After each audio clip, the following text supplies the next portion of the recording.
Since the historic voyage of Columbus, the science of map making has played a leading role in the birth and development of America. Through the intervening centuries, map information concerning this great country has grown with ever-increasing rapidity. More power to those first explorers and early pioneers who crossed strange oceans, blazed new trails, discovered new lands, new mountains, new rivers, new forests, and recorded their findings for the benefit of those to follow. Map making in the olden days was like painting a masterpiece, a slow, laborious, and highly specialized task, requiring the utmost skill and patience. Map making today has the speed of our modern streamlined methods, but it is still a highly specialized occupation. Today, the finest maps, formerly the prized possessions of the privileged few, can be had for the asking. Presto! And right at their fingertips, modern motorists can have an information bureau on any road they may wish to take. But how many of us ever stop to think what a tremendous task it is to keep constant check on the millions of miles of roads in the United States? The biggest catch in making road maps is keeping them up to date. Modern map makers have solved this by developing a trick method of printing. Revised maps can be put out every 2 weeks. By this method, maps can have their faces lifted without fuss or feathers. Here's how it's done. Every time a road is to be built or repaired, symbols showing its progress are overprinted onto the latest edition of the regular road map. The map company's expert draftsmen spend all their time checking road reports and drawing in symbols indicating latest road conditions. These symbols are first drawn on transparent sheets laid over the original master map, from which all road maps of that district are made. This particular symbol, for instance, shows that certain roads are under construction but that detours are provided. This symbol will be drawn over every road that fits this classification at the time the map goes to press. But wait a minute. How does the draftsman know all this? It's a cinch he can't walk every mile of every road in the United States. Well, somebody has to. Who is this fellow with the 7-league boots? This work is done by field men, road scouts who each year travel the equivalent of many round trips to the moon. As a rule, these map detectives work in pairs. One man driving the car as the other plots road changes on his special chart book. Notations are carefully checked against special instruments to ensure complete accuracy. Drawing a straight line in a moving automobile on a bumpy road is one job that calls for a steady hand and a car that smoothly cooperates. These road changes, when carefully drawn to scale in the graph books, are now ready for the big leagues, the master detour maps in the drafting rooms. Here is another type of symbol often found on up-to-date detour maps. This one indicates road under construction but open to traffic. In other words, drive with care. Automobile club scouts like these also run down valuable road clues. These men often do 2 jobs at once.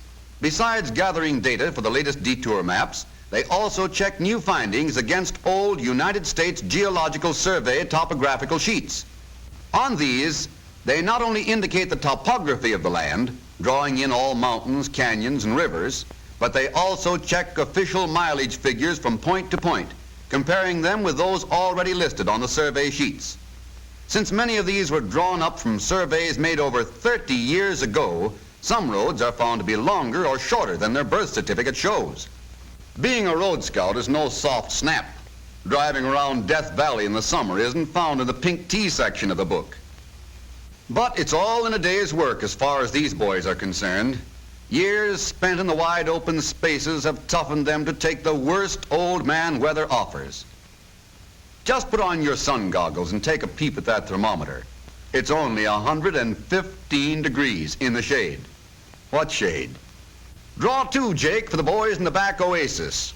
Lucky thing their camel doesn't need a drink, though, because the water supply looks pretty slim. One of the many things these auto club scouts keep tab on is the rise and fall of elevation at certain points.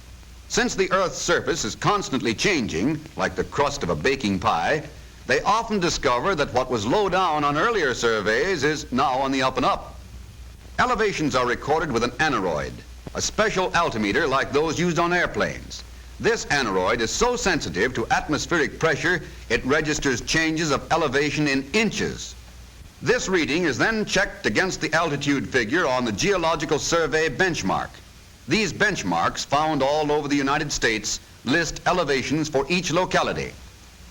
If the road scout's elevation is at outs with the benchmark reading, he makes a notation of the difference and sends it to the Geological Survey headquarters in Washington.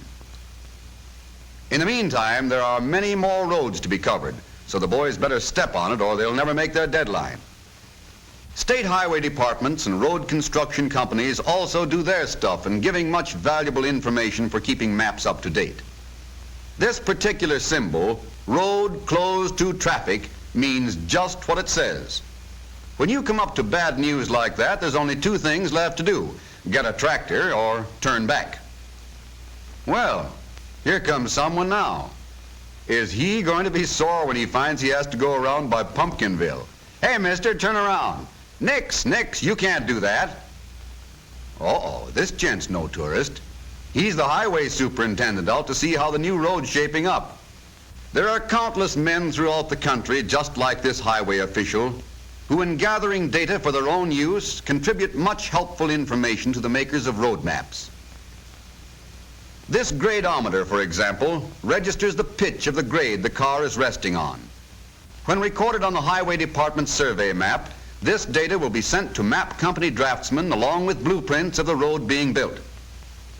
Yes, it's swell teamwork on the part of everyone that gets speedy, accurate information from modern road maps. Daily, these men sail into their jobs unmindful of grueling road and weather conditions. Scenes like these, multiplied thousands of times, are continually taking place throughout the length and breadth of America.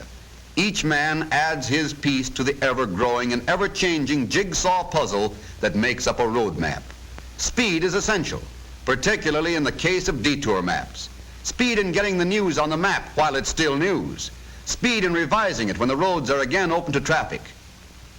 When all this last-minute road information has been transposed to the overlay sheet, the sheet is removed and placed in a special vacuum frame.